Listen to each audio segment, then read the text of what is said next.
Messina in Sicily was where the common market began in 1955. It was a moment in history that Britain missed. 40 years later, there were celebrations to mark that original conference, and Britain almost missed those too.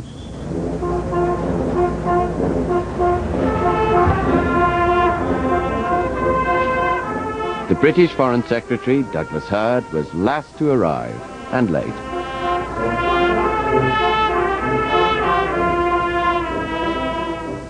And when it was time for a show of European unity on the steps of the town hall, Britain was last to arrive and late again. Just what the others seemed to expect. We made a mistake 40 years ago. We corrected that mistake, but by the time we entered the European community, it had already formed several policies in a way which doesn't suit us particularly well. So we have to learn from that. That's what the Prime Minister meant, being at the heart of Europe.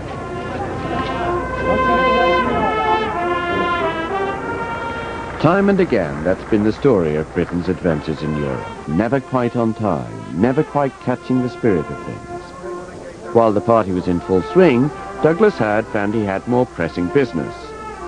For Britain, it wasn't a party at all. More a memorial to bungled policies and buried ambitions. Whatever their view of the issue, European unity has been a poisoned chalice for 2 generations of British politicians. In its time, Europe has split both main political parties and been a graveyard of political reputations. With the exception of Edward Heath, no British Prime Minister has not suffered from Europe rather than the reverse. They've all come back from the deadly swamps of Europe with some sort of fever. The native swamp dwellers of Europe confused the British. For 50 years, we have both patronized them and been scared by them. We certainly regard ourselves in many respects as superior to the others. But at the same time, we have this sort of feeling that somehow or other they're going to be cleverer than we are. That we may be honest, but we're not very clever. Since politicians are confused by Europe, they have in turn confused the public. 5 decades have been marked by wishful thinking, illusion and betrayal. It's scarcely surprising that the voters are suspicious of the whole business. They're not saying we don't like it because we don't like it. They're saying much more, but this is not what we were sold. We were sold something quite different. And if we'd been sold the true bill of goods that we now perceive, we might very well not have liked it. What we dislike most of all is that we've been fibbed to.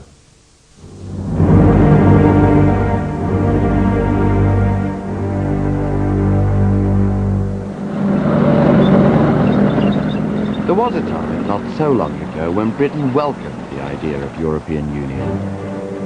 In June 1940, London was bracing itself for the fall of France to the Nazis. General Charles de Gaulle came to London to put an astonishing rescue plan to Winston Churchill. Britain and France should unite as a single nation. When he arrived, he was taken straight into the cabinet. And of course we were all agog to know what was all about. And we were afterwards informed that he had come over with a proposal that there should be a union between France and Britain with common citizenship. The scheme had been dreamt up by Jean Monnet, a civil servant who would later become the father of the European community. The government of the United Kingdom and the French Republic make this declaration of indissoluble union. Every citizen of France will enjoy immediately citizenship of Great Britain. Every British subject will become a citizen of France. Monnet's draft was agreed in a hurry by Churchill and the War Cabinet, with one prophetic proviso. They couldn't stomach his proposal for a single currency. In any case, it all came to naught. The French cabinet turned down Monnet's plan a few hours later.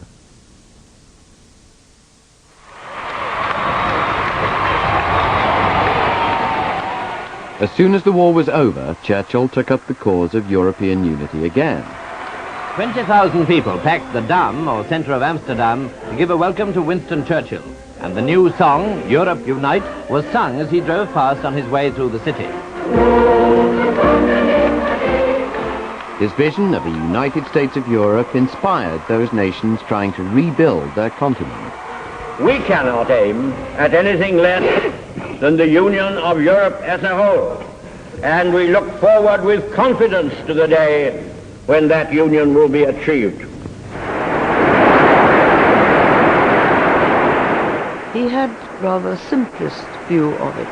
I always liken him to Moses, who pointed the way to the promised land, but he never actually led the children of Israel into it, because he was old, but he did point the way and fired the zeal and enthusiasm of others. Please lift your two fingers once more for the sign of victory, but now the sign of winning the peace.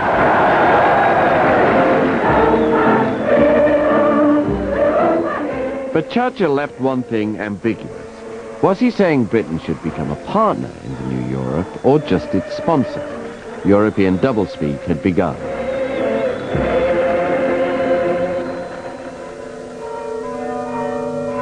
Britain did become a founder member of the Council of Europe, which was set up in Strasbourg in 1949. It had no real power, but it seemed like the first sign of a new order. Here there is something that may change the course of our lives. Here, history is being made. This is Strasbourg, France, the home of the Council of Europe. Messieurs et mesdames, prenez garde. Je vais parler français. Away from the crowds, Churchill astounded members of the new council. Germany, he said, the old enemy, must be part of the club. He looked round rather like a bull, an old bull fighting. And he said, I don't see any Germans. You know, you can't make Europe without Germany. There was no applause anywhere. A deep disillusion. Here was their hero praising the Germans. And it was as if he'd broken wind in public. But after 3 wars with Germany in 80 years, France too saw the sense of reaching out to the old enemy. In 1950, the French Foreign Minister, Schumann, proposed that the raw material of war, coal and steel, be taken out of the hands of individual countries and controlled by a shared authority. Schumann is speaking. Correspondents know that this is a front-page story. Look, Schumann just started to speak. Oh Lord, what we get? Le Conseil de l'Europe, en effet. France's Foreign Minister, Robert Schumann, is the author of the bold, imaginative plan which bears his name. It is the key to the future of Europe, economic as well as political. The Schumann Plan would only work if France and Germany, the old enemies, were locked in a lover's embrace. So kann die Lösung nur lauten. Handeln wir, Let us act rapidly, because tomorrow it might be too late. Britain could have joined the lovebirds, but Britain had won the war. It still had its empire and a special relationship with America. Did it really need to get mixed up with the wrecked shells of Europe? The day the plan was announced, Jean Monnet had flown to London. Oh, he said, I got it here, and he took out of his pocket a piece of paper and gave it to us to read, and this was the essence of the Schumann Plan. And it said a condition of joining would be that we would accept the principle of a federal Europe. We said, we don't think that the government will be able to accept this. Are we to understand that if we don't agree to this, you don't want us in? And he said, yes, that is the position. On top of that, the British Foreign Secretary, Ernest Bevin, was miffed. He suspected that Dean Acheson, the American Secretary of State, was in cahoots with the French. Bevin was right. The Americans had indeed been consulted first. Is acknowledged as the most momentous. He was particularly upset that Dean Acheson, with whom he was working very closely, had not informed him in advance, although he knew about it and had very strongly encouraged it. There was suspicion in Bevin's mind, deep suspicion when we first arrived. But by the time he heard it over and over again that we had not known anything about it until we had arrived in Paris, he became convinced. And the British did not throw cold water on it. Neither did they wax enthusiasm for it either. For 3 weeks, the Labour government sat on the fence. Then the French gave them 24 hours to make up their mind. I was just preparing to go home from the Treasury at 8 o'clock, and my secretary told me that a message had been received from the French, that unless we had agreed to accept the whole thing by 8 o'clock the following evening, we should be excluded from all further discussions. It was almost an ultimatum, so to speak. We want to reply by such and such a date. And, you know, I used to learn Latin years and years ago, and I was told that you could write letters in which you put the position in a way which required the answer yes or no. This was very definitely the kind of thing that expected and required the answer no. Well, I said to my private secretary, I can't believe such a message has been sent by the French government, which up to that moment we assumed were a friendly and civilized government. And he said, well, that's just what all the ministers have said, so we're wiring back to Paris. That didn't help. Paris confirmed the deadline. But it happened to be the Whitsun holiday week, and Attlee, the Prime Minister, was away. Bevin, by now a sick man, was in hospital, and the Chancellor of the Exchequer was ill too. But a decision was needed. Cabinet meeting was held, rather at 2:11. There were two possible courses. One was to send a protest to this uncivilized diplomatic behavior, and the other was to ignore it. We gave what is essentially a negative reply. And the reply was somewhat delayed, partly on account of the ministerial situation, and partly because it was a very serious matter.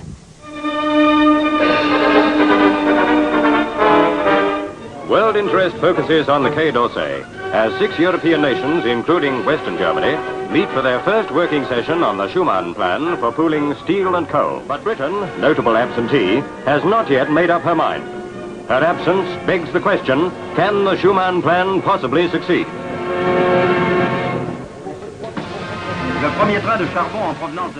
The answer was yes. Sure, the Europeans wanted Britain in, but they weren't going to hang around forever. Monet made it clear to us. He said, we must have Britain. You can't build Europe without Britain, but you will not get the British unless you first create facts. Britain, he always used to say, will never act on a hypothesis. It will only act on facts. We had so many other interests worldwide. So I think it's not surprising that we didn't go barging in.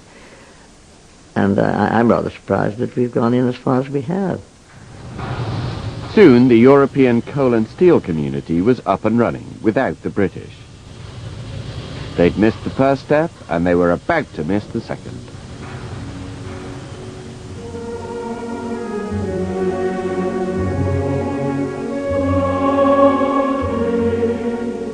Three years later, on the coast of Sicily, the grand design of Europe took more elaborate shape.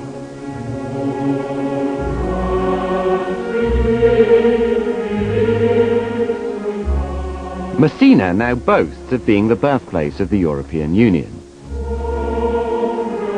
But back in 1955, it was a faraway place of which the British knew little.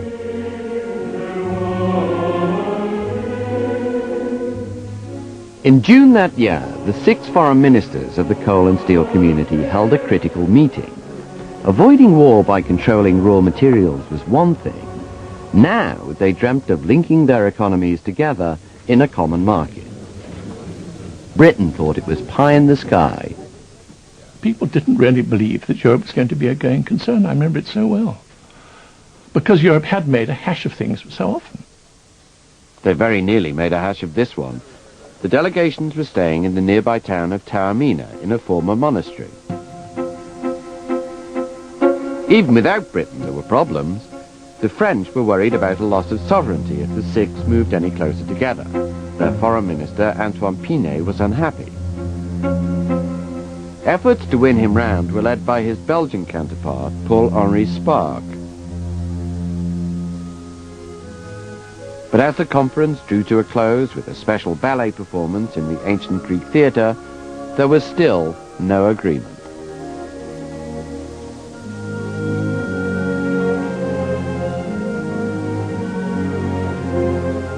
C'était merveilleux. Mais j'avoue que M. Spaak était un peu impatient parce qu'il pensait beaucoup plus à la conférence qu'à la danse qu'il voyait. Spaak se précipite chez Pinet, il est vers 11 heures du soir. Il m'a dit plus tard qu'il était resté pendant une heure et demie chez Pinet. They could not stay on for another day, so they had to come to a decision. And either they were to agree on something, or it would have been a failure. Eventually, Pinet accepted Spaak's compromise. He'd take part in planning how a common market would operate, but decide later whether or not to join. It may have sounded like the first Euro fudge, but Spaak knew he was home and dry. À 4 heures du matin, Spaak sort souriant de la conférence et il me dit « Venez avec moi et commandez une bouteille de champagne ». Nous montons à la chambre de M. Spaak. Le soleil se levait sur la mer Ionienne, il faisait magnifique. Et à ce moment-là, on apporte la bouteille de champagne, Spaak la brandit en l'air et il se met à chanter au Sole Mio parce que c'est le lever du soleil. Spaak started singing Sole Mio, not very well because he had not a very good voice. And a window opened above us and we heard the men shouting in France. Écoutez Spaak, vous m'avez embêté toute la nuit, pour l'amour du ciel, laissez-moi dormir. Can't you scum of the earth get to bed and leave the people sleeping? And we looked, it was Monsieur Pinet, so we all scampered away and went to bed. Nobody at that time actually was aware how important that step was. It was seen as a procedural progress at the best. With hindsight, we now know that that step was decisive. Did you feel at any stage you should have had the British there? No. Did you ever think of having the British there? No. The story is that the government had said that Messina was too outlandish a place to send a British civil servant to. Whether that's true or not, I can't tell you. But that was certainly the feeling in those days, that Britain was outside. Even then, it was not too late. The talks moved on to fine detail in Brussels, and Spaak, as chairman, invited Britain to attend. But Anthony Eden's government was in two minds about Spaak's invitation. Should it send someone to keep an eye on what the outlandish Europeans were up to, or stay well clear? The Foreign Office in those days was heavily Eurosceptic and scorned any continental entanglements. There was this yearning for British leadership. Every time they dreamed up something, in the famous words of Mrs. Thatcher, we said no, no, no, and we wouldn't have anything to do with it. And this was one of the reasons why I begged Anthony Eden to allow me or some other Foreign Office minister, or any minister, to go to those early discussions. But Eden said no. Instead, he sent a hapless fall guy to the talks, Russell Bretherton, a middle-ranking civil servant from the Board of Trade. The Foreign Office couldn't even decide what to call him. Delegate, too chummy. Observer, too standoffish. How about representative? That'd do. And his job? Easy. Don't agree to anything. I remember him, he was sucking a pipe most of the time, and looking at us like he was the teacher of a naughty class of children. His contributions to discussions were mainly giving the impression, in any case, that he was trying to sow doubt about what we were doing. Asking questions as, you do not really believe that a customs union would be possible among countries like you, and you do not really believe that it would ever be possible to create a common agricultural market. I mean, that sort of contributions. But Bretherton was no fool. He knew the Six were serious, and he told London so. Harold Macmillan, Eden's Foreign Secretary, registered a languid flicker of interest. "This is our second string," he once wrote. "We may need it. The one-world approach isn't going with the swing at the moment. It may even bankrupt us." Nonetheless, 2 months later, Bretherton left. He bowed out on instructions from London, of course, saying that London thought that they knew now enough about what the validity was of the proposal, that they had come to the conclusion that it would never work, and that therefore there was no sense in him wasting any more time and energy. We didn't bother about it because he had not been playing a very active role, and we thought maybe he'd come back tomorrow, but he didn't come back and we never saw him again.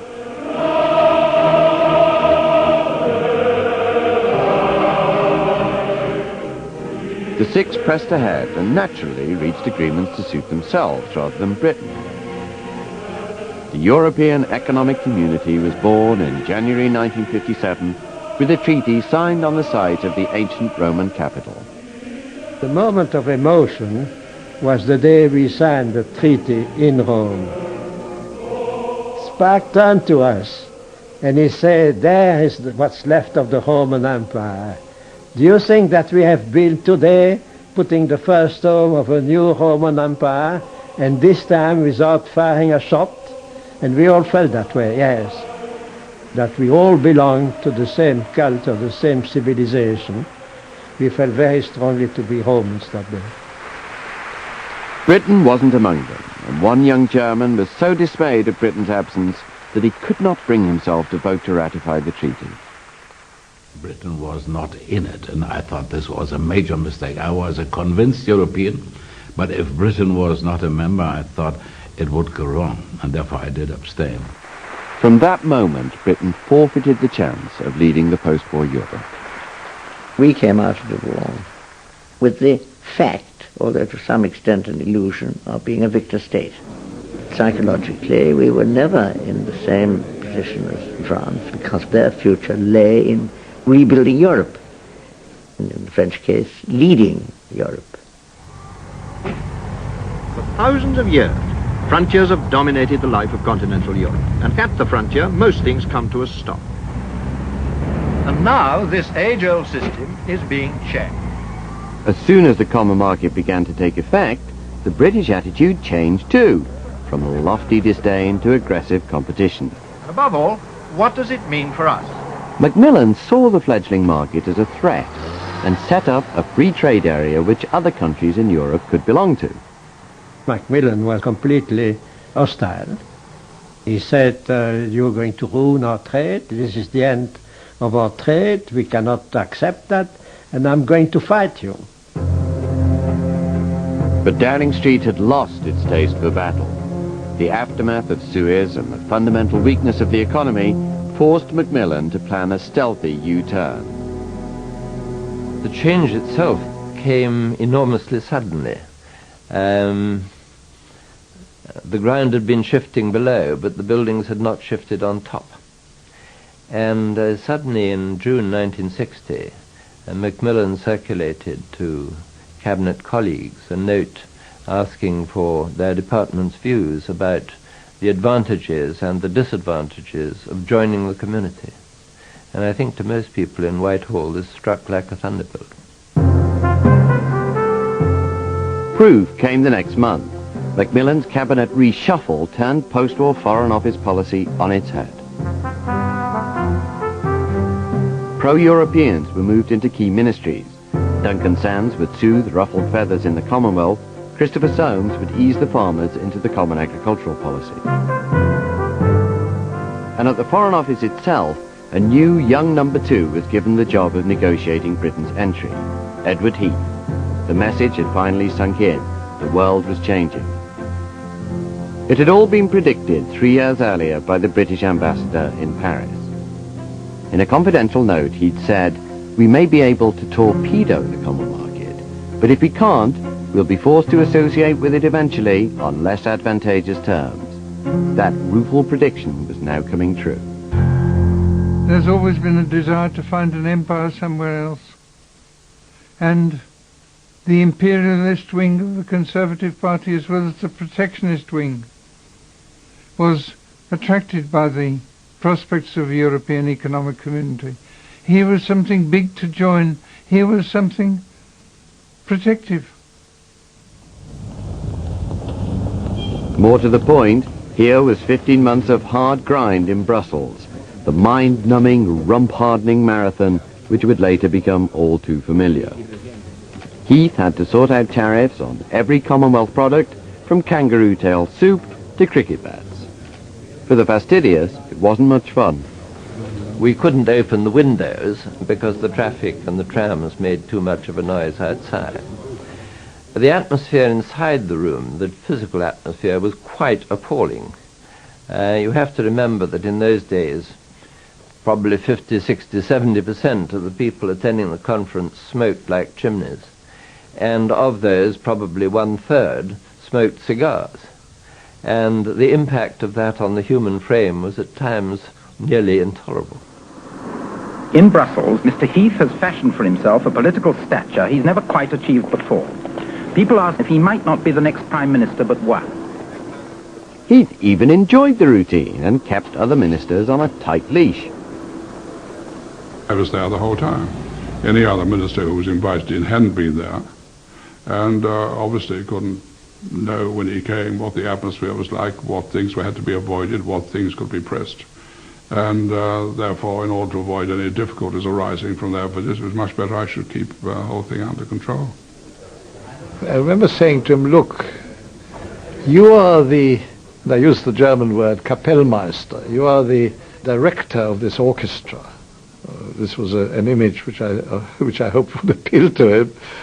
And why not sort of use your position in that way? And tomorrow it'll be the Commonwealth Secretary who will have a little solo, and the day after it'll be the Agriculture Minister who will have a little solo.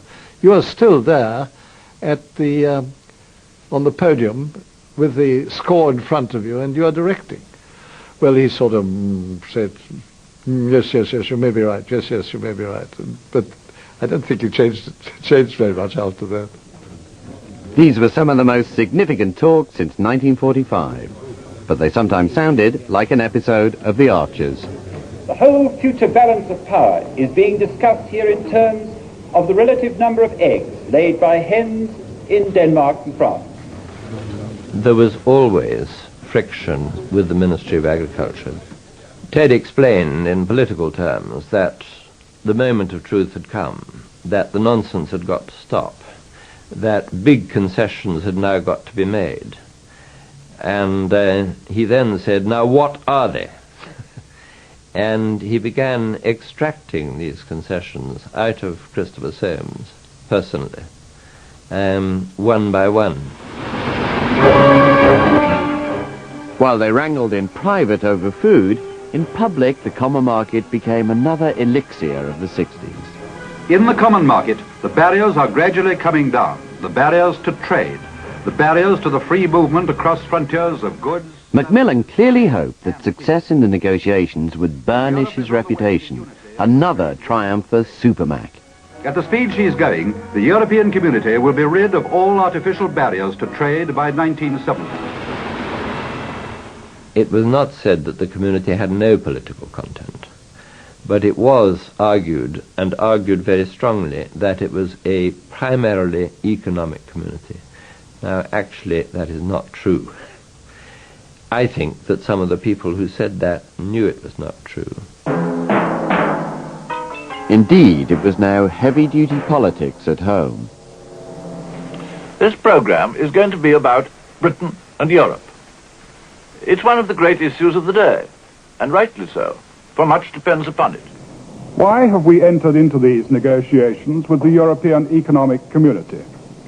There are powerful political and economic reasons why we have done so. Not everyone in Britain was persuaded. Rank-and-file members of the Labour Party were hostile, though most acolytes of the leader, Hugh Gaitskell, were in favour. That group was dismayed by his speech at the 1962 party conference. For we are not just a part of Europe, at least not yet. We have a different history, We have ties and links which run across the whole world. If this is the idea, the end of Britain as an independent nation state, I make no apology for repeating it, the end of 1,000 years of history. You may say, all right, let it end. But my goodness, it's a decision that needs a little care and thought.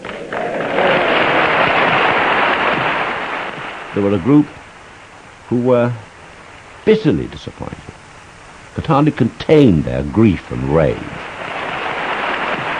They simply couldn't, scarcely believe it, that their Hugh had turned against people who had been his closest aides, allies, intellectual collaborators.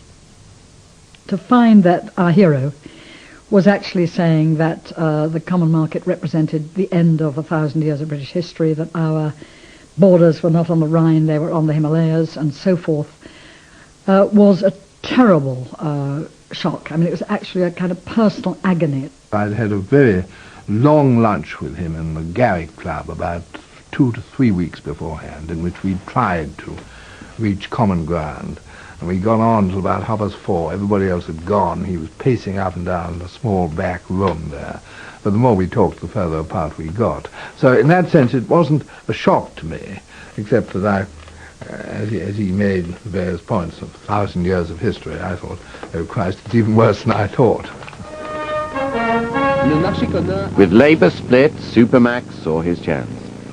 He was convinced that if he himself intervened, he could persuade the French to let Britain in. In December 1962, he arrived at Rambouillet outside Paris for a private conference designed to smooth the way for Heath's negotiators in Brussels. But General de Gaulle, a wartime supplicant at Britain's door, was now President of France and able to call the shots. Au début, l'atmosphère était excellente. C'est à la fin, n'est-ce pas, que M. Macmillan a abordé la question de l'entrée de la Grande-Bretagne en Europe comme si c'était une question quasiment réglée déjà et qu'il suffisait d'un petit coup de pouce, n'est-ce pas, pour aboutir. De Gaulle a expliqué à Macmillan que quelle que fût l'amitié qui existait entre la Grande-Bretagne et la France, il n'était pas possible, pour le moment, à la Grande-Bretagne d'entrer dans le marché commun. C'est de là qu'est venu le fait que ces conversations se sont terminées sur un désaccord complet. Il a certainement été profondément déçu, et je dirais même profondément blessé. Cette réunion s'est terminée dans une atmosphère très mélancolique. Eh bien, voyons, Milord. Macmillan had failed, and he knew it. Mieux que ça. De Gaulle informed the French cabinet in words which his information minister noted in his diary. Ce ne sont pas des affaires de sentiments, ce sont des affaires de réalité et de chiffres. Et il a conclu d'une façon plaisante en rappelant une chanson d'Edith Piaf et voyant que Macmillan était un peu triste devant ce que lui disait le général de Gaulle, celui-ci ne pouvait que lui chanter la chanson d'Edith Piaf, « Ne pleurez pas, Milord ». Mais vous pleurez, Milord, ça je l'aurais jamais cru. For Macmillan himself, this was the beginning of the end. 3 months later came the Profumo scandal, and by the following autumn he would be out of office. Un petit effort. The official description of the meeting was, of course, couched in diplomatic niceties that purported to leave the door open. But the British ambassador reported that Macmillan was in tears as he made his way home. One of de Gaulle's complaints was Britain's relationship with America. A few days later, President Kennedy arrived in Nassau in the Bahamas and offered Macmillan the Polaris missile. This was the pretext de Gaulle needed, proof that Britain was in America's pocket. But it was just a pretext. De Gaulle had already set his plans in motion. Il m'a annoncé qu'il ferait une conférence de presse à la mi-janvier et il m'a dit « Je vais vider, vous voyez ce que je veux dire, vider la question de l'entrée de l'Angleterre dans le marché commun. Je vais expliquer pourquoi elle ne peut pas y entrer dans le moment où nous sommes, parce qu'elle a des liens avec le Commonwealth et qu'elle a des liens avec les États-Unis qui ne le permettent pas pour le moment. Et cela se situait avant la conférence de Nassau. It's clear from government documents that British diplomats in Paris, like Macmillan himself, were in no doubt that the common market talks were doomed. But still, it was kept from the negotiators in Brussels. We were not aware of storm clouds gathering at all. We did not conclude from Rambouillet and Nassau that de Gaulle now was going to ensure we did not become members of the Union. We did not appreciate that. No disaster, Rambouillet. It passed off okay. That's the message that we read. Well, we read it wrong. Our feeling was, as we went away for the Christmas break, that another heave when we came back, and we'd be there.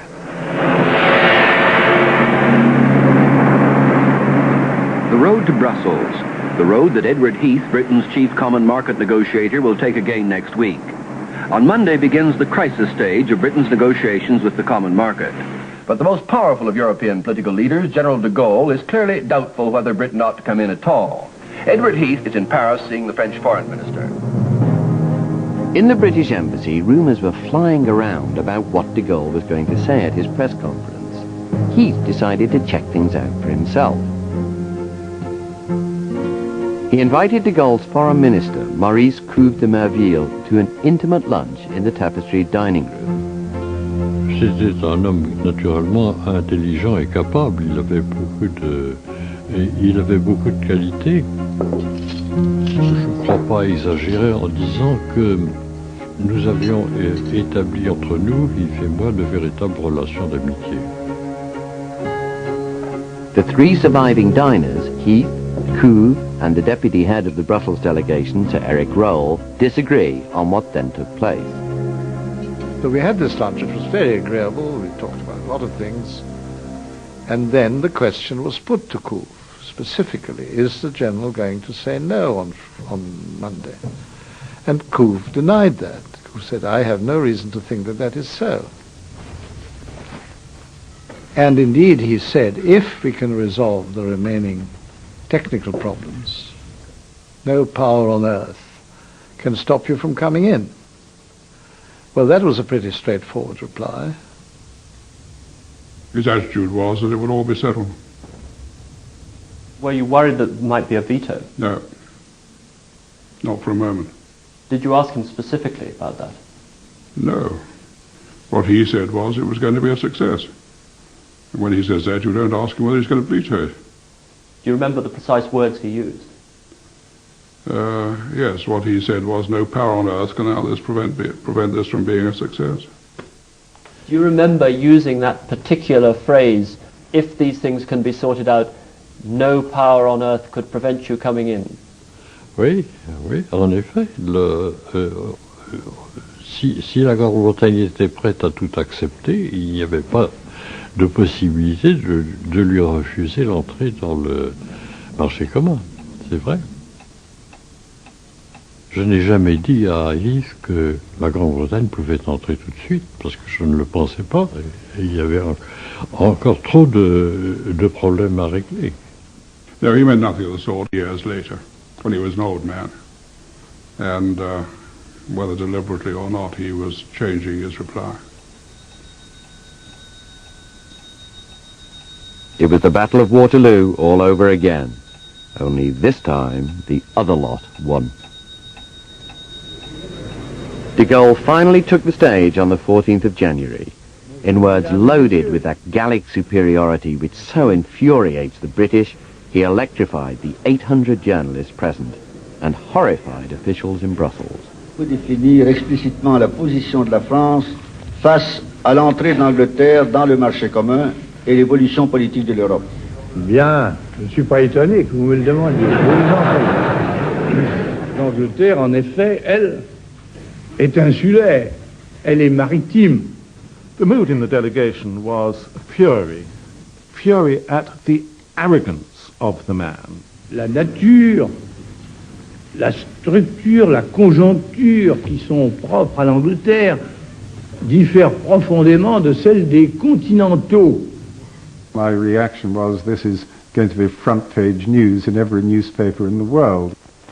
Alors il est possible qu'un jour,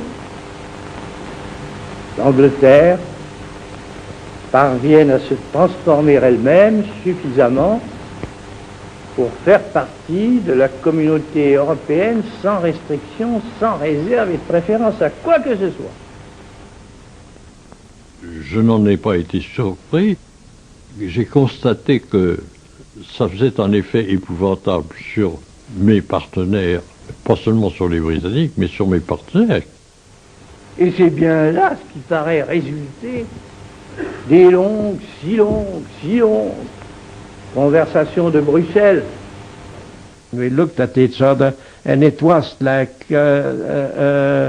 thunder had stricken the room. We were all flabbergasted. Ce sera un grand honneur pour le Premier ministre britannique, pour mon ami M. Harold Macmillan et pour son gouvernement d'avoir fait faire les premiers pas à leur pays dans la voie qui un jour peut-être le conduira à s'amarrer au continent. Each phrase was a new nail in the coffin of the negotiations, and I think only by the end of it did we all realize that this was in fact tantamount to a veto. At home, Macmillan's silent agony finally boiled over. In Liverpool, he used in public the same words he'd used in private to de Gaulle at Rambouillet. If there was an objection in principle, we should surely have been told so from the start. It was a body blow to the Macmillan come up before the next election thesis. He hadn't been given the magic counter that he was looking for. It had been struck from his hand. In Brussels, the dogged Heath and his team refused to give up. For a fortnight, they carried on as if de Gaulle's press conference had been a bad dream. Anyway, there was always Germany to help out. Chancellor Adenauer was due in Paris to sign a friendship treaty. Maybe he could talk de Gaulle round. Adenauer accepted that he would try it. To what extent he was tried to be really persuasive with de Gaulle may be open to question. With Adenauer's authority, it was decided to go and to sign the treaty, and then afterwards to do our best to work for the British entry, maybe a little bit later. It was clear where the Germans' priorities lay. Adenauer was 87, and nothing was going to jeopardize the crowning moment of his career. Certainly not the British. It was a great shock. It was being hand in glove with the enemy at the moment when the fell deed was being done. We had probably put too much hope on the Germans pulling our chestnuts out of the fire, I think. The British had hoped that we would get the chestnuts for them out of the fire. Certainly that hope was an illusion. And we would have never sacrificed, I think, no German government, and in the first place, of course, Adenauer not, the cooperation and reconciliation with France. France finally pulled the plug on the 29th of January 1963. Couve arrived in Brussels, formal veto in hand. A staggering blow is dealt to Western unity in this council hall in Brussels when France blackballs Britain from the common market. Couve laid the blame entirely on the British, that we refused to accept community disciplines here and there and so on. You asked about my own reaction.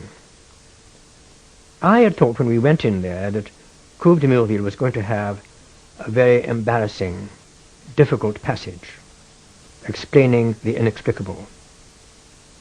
But in fact I felt exceedingly angry as time went by. I thought that what he was saying was so outrageous.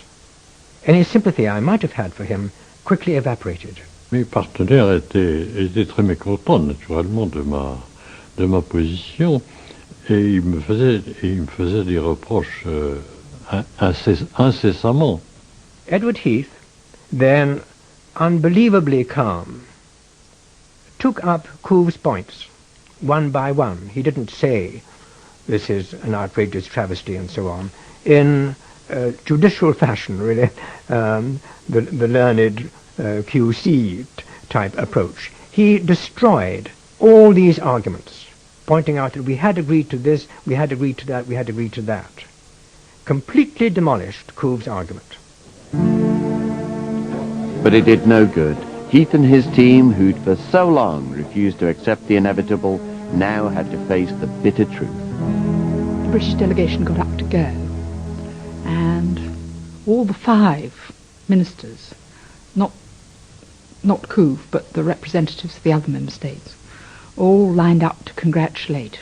At least I say that, and it's a slip of the tongue, but it's an interesting slip of the tongue, because it was a very warm farewell. These hard-nosed, very experienced old hands, I was surprised to see so many of them visibly moved, and moved to the point of tears. I can still see Couve de Murville and Olivier Wurmser still in their seats, the far end of the table on the right, back to the window, sort of laughing with each other. In retrospect, I think they must have found it acutely embarrassing. The British did not take de Gaulle's veto lying down. They cancelled a visit to Paris by Princess Margaret. But to this day, Heath will not admit the negotiations failed. In no sense was it a failure. We had achieved very remarkable results. And the fact that de Gaulle vetoed it was in no respect our fault. We tend to forget our failures. We forget our humiliations. In a sense, it was a humiliation. So it's wiped from the public memory. Nevertheless, to my mind, it was the moment, that day in January 1963, when Britain turned towards Europe. The United Kingdom had made its decision for Europe. From that moment on, whatever the frustrations, there could be no going back. Do you accept it was a betrayal by the French? Oui, c'était une sorte de trahison. Oui, c'est vrai.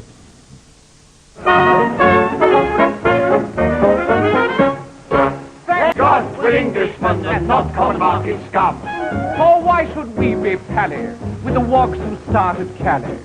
Oh, de Gaulle may be 10 feet tall and think he's Napoleon, but the French wash every 3 days on B-Day.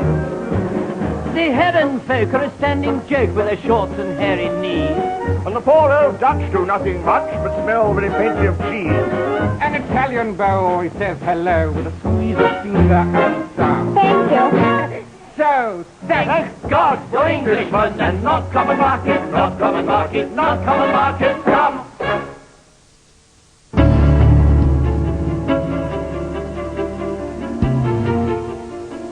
Next week at 9:30, Edward Heath enters the battle over Europe in part 2 of The Poisoned Chalice.